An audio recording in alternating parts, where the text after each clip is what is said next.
देखिए बच्चों, इंटर की क्लास में आप पढ़ रहे थे मैथ फर्स्ट में प्रश्नावली 6.5। पिछली क्लास में इसके सवाल नंबर 17 तक हल हुए थे। आज की क्लास में 18वें सवाल से हल किया जाएगा। देखिए बेटा, 18वां सवाल क्या है, कहता है 45 सेंटीमीटर गुणित 24 सेंटीमीटर की टिन की आयताकार चादर के कोनों पर वर्ग काट कर इस प्रकार बने। टिन के फलकों को मोड़कर ढक्कन रहित एक संदूक बनाना है। काटे जाने वाले वर्ग की भुजा कितनी होगी जिससे संदूक का आयतन उच्चतम हो। देखिए यहां से लेकर आपके 17 नंबर से लेकर 25 नंबर तक, नहीं 25 नहीं, 17 नंबर से लेकर 26 नंबर तक सवाल में 8 नंबर का सवाल एक अक्सर आता है। इसमें इन सवालों को थोड़ा अच्छे से देखना है। कल वाला सवाल जिसके समझ में आया होगा तो उसको 18 नंबर आ जाएगा आसानी से समझ में। नीला चल रहा होगा। देखिए 45 सेंटीमीटर गुणित 24 सेंटीमीटर है, तो ना कहता तो आप समझ जाते कैसा होगा, यह आयताकार होगा। देखिए चित्र बना लेते हैं जिससे काफी काम आसान हो जाए।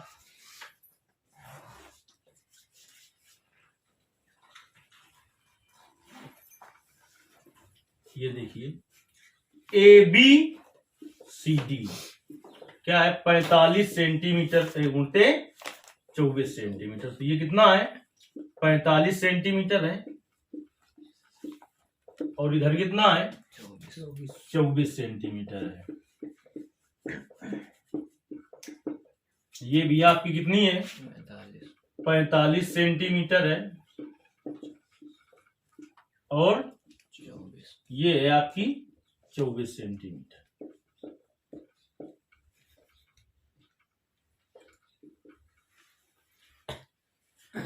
देखिए कहता है 45 सेंटीमीटर गुणित 24 सेंटीमीटर की टिन की आयताकार चादर के कोनों पर वर्ग काट कर, इसके कोनों से क्या काट के निकाला जाता है, वर्ग काट के निकाला जा रहा है।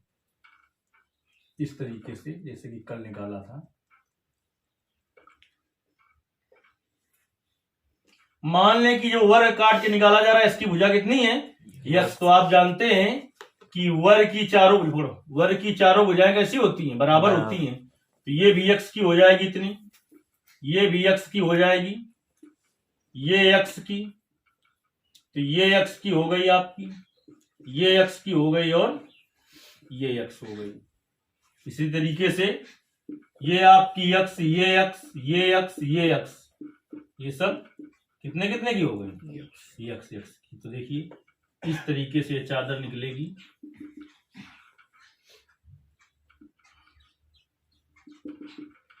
देखिए पूरी लंबाई कितनी थी, ये 45, ये काट के निकाल दिए गए हैं। ये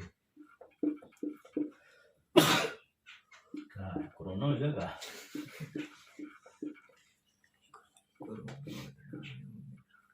तो ये पूरी 45 की थी, यक्स इधर से कम हुई, यक्स इधर से कम हुई, तो कितनी बची, इसको लिख दें अगर कुछ इस तरीके से PQRS चाहे तो लिख दें, नहीं कोई दिक्कत नहीं। तो ये कितने की बची, 45 माइनस 2x।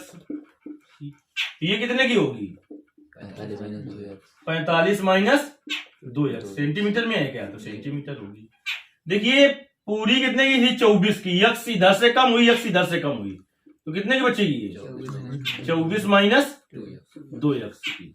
इसी तरीके से ये कितने की होगी, 45 माइनस 2x सेंटीमीटर, और ये कितने की होगी, 24 माइनस 2x सेंटीमीटर। अब समझिए सवाल को बेटा,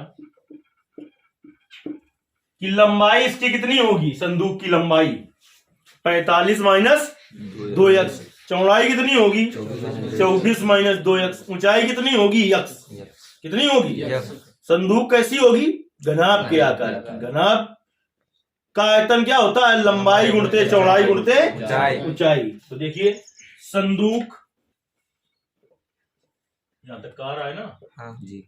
संदूक की लंबाई इसे L से प्रदर्शित करते हैं, 45 माइनस 2x सेंटीमीटर। संदूक की चौड़ाई, संदूक की चौड़ाई यानी बी कितनी है 24 माइनस 2x सेंटीमीटर। संदूक की ऊंचाई, संदूक की ऊंचाई यानी कि यच कितनी है यक्स। अब देखिए बेटा संदूक का आयतन, संदूक का आयतन, संदूक कैसी होती है घनाभ के आकार की, तो वही होगा संदूक का आयतन V बराबर क्या हो जाएगा L B H, लंबाई गुणते चौड़ाई गुणते ऊंचाई। तो V बराबर लंबाई कितनी है 45 माइनस 2x और चौड़ाई 24 माइनस 2x गुणते ऊंचाई x। 2 इससे कॉमन हो जाएगा तो कॉमन ले लें, तो 45 माइनस 2x, 2 इससे कॉमन लिया तो क्या आया 12 माइनस यक्स गुणते यक्स। अगर इस यक्स का अंदर गुणा कर दें तो दो फलनों के अवकलन का सूत्र लगा लेंगे, तो v बराबर 2 और 45 माइनस 2x, यक्स का अंदर गुणा कर लें तो 12x माइनस यक्स स्क्वायर। अब करते हैं बेटा दोनों पक्षों का यक्स के सापेक्ष अवकलन, दोनों पक्षों का यक्स के सापेक्ष, क्या के सापेक्ष यक्स के सापेक्ष अवकलन करने पर D D x of v बराबर 2 बार कर लें, D D x of 45 minus 2x और 12x माइनस यक्स स्क्वायर। इसको मान लिया पहला, इसको मान लिया दूसरा। तो d D x of v बराबर दो फलनों के अवकलन का सूत्र क्या होता है बेटा पहला फलन यानी 45 माइनस 2x गुणते दूसरे का अवकलन 12x माइनस धन दूसरा फलन 12x माइनस गुणते पहले का अवकलन 45 माइनस 2x। इतने में कुछ दिक्कत क्या? देखिए बेटा D d x of v बराबर क्या हो जाएगा, v बनाना है न्यू की तरीके ना बना देना, तो 45 माइनस 2x 12 और x का अवकलन 1, तो 12x का अवकलन क्या होगा 12 माइनस x स्क्वायर का अवकलन क्या होगा plus 12x minus x square. 45 का अवकलन 0 माइनस 2 और x का अवकलन 1। इतने में कोई दिक्कत क्या है? चलिए इधर हल करते हैं। D d x of v बराबर 2 और क्या है 45 माइनस 2x और कोष्ट में 2 इससे कॉमन लिए ले रहे हैं, 2 इससे कॉमन ले तो क्या आ जाएगा 6 माइनस यक्स। अब देखिए यहां पर क्या है माइनस 2 तो क्या है प्लस माइनस गुणा माइनस, तो माइनस 2 का गुणा किसमें करेंगे 12x माइनस एक्स स्क्वायर में। देखिए और अभी कॉमन हो जाएगा बेटा, क्या कॉमन हो जाएगा 2, तो d d x of v बराबर क्या आ जाएगा 2 और कॉमन ले लो तो 2 और बाहर आ जाएगा तो कितना हो जाएगा 4। तो क्या बचा 45 माइनस 2x और कोष्ट में 6 minus x minus 12x minus x square. अब देखिए D d x of v बराबर 4 गुणा कर लो 45 गुणते 6 माइनस 45x। अब 45 से गुणा किया है पहले हम माइनस 2x का गुणा करते हैं, तो माइनस 6 दूनी 12x minus minus 2x square, minus का गुणा इसमें कर दें minus 12x plus x square. तो d d x of v बराबर बेटा कितना हो जाएगा 6 पंचे 30 हासिल 3, 6 चौक 24 और 3 27 माइनस 12 12 24 और 45 और 24 5 4 9 7 कितना हो गया ये 6 4 2 6 69 यक्स और क्या बचा अभी x वाला हुआ केवल प्लस का 3x स्क्वायर। चलिए d d x of v बराबर बेटा 4 3x² माइनस का 69x प्लस का 200। अगर कुछ कॉमन हो तो और निकाल लें, तो जिससे क्या होगा, कॉमन निकाल लेंगे तो हमें पुनः अवकलन करने में आसानी रहेगी। 3 का भाग तो इसमें तो चला जाएगा, क्या चला जाएगा, इसमें चला जाएगा। तो d d x of v बराबर 4 और 3 और कॉमन ले लो तो क्या आ जाएगा बेटा, x² माइनस 23x प्लस 9 27। कुछ दिक्कत? तो d d x of v बराबर बेटा कितना आ गया, 12 और x² माइनस का 23x प्लस 90। कुछ दिक्कत? चूंकि इतने से काम चलेगा ना, हिसाब तो हमें करना ही पड़ेगा। समझ में आ गया इधर का? इसलिए इसको देखिए साफ कर देते हैं। चित्र समझ में आ गया?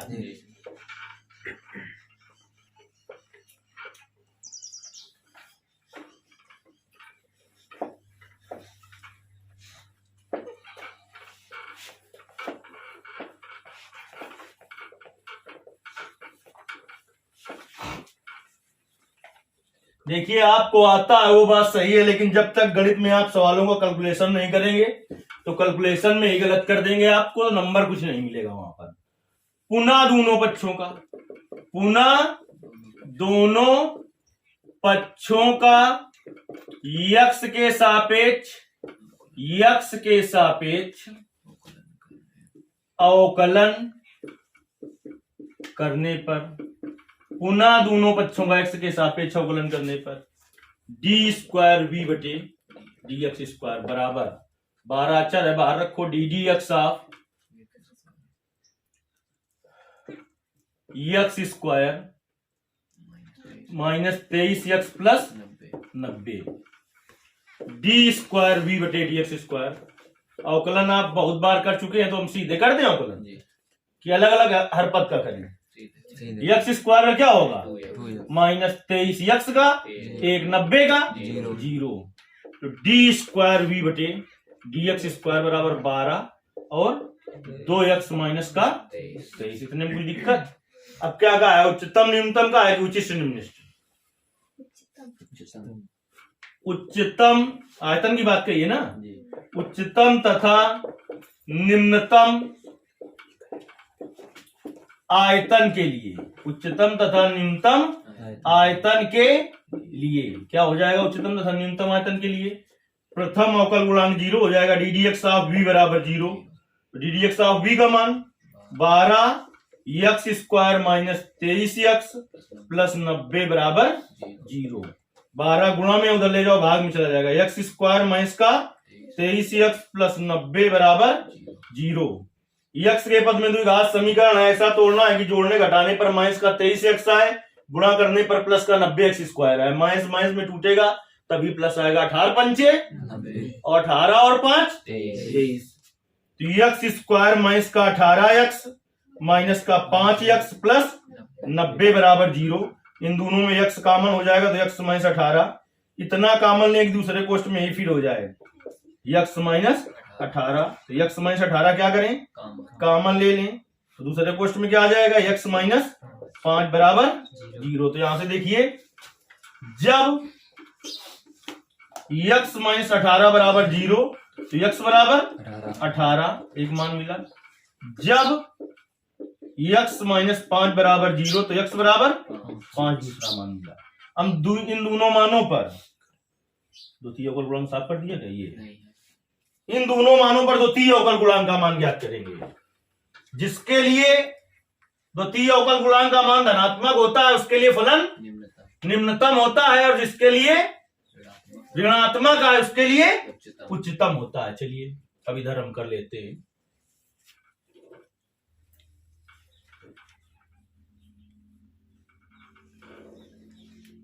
आपको बीचों बीच सवाल लगाना है और नीचे को लगाते हुए जाना है, ऐसे लाइन खींच खींच के नहीं करना है। देखिए x बराबर 18 पर d² v बटे dx² का मान, तो d² v बटे dx² बराबर 12 2 गुणते 18 माइनस 23।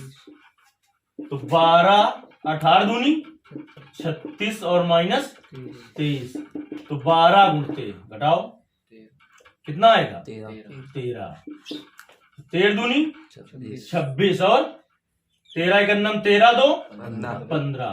तो कैसा मान आया है? चूंकि x बराबर 18 पर डी स्क्वायर वी बटे डी एक्स स्क्वायर का मान धनात्मक है, का मान धनात्मक है, अतः x बराबर 18 पर फलन या आयतन कैसा होगा? निम्नतम। हमें निम्नतम नहीं चाहिए, कैसा चाहिए?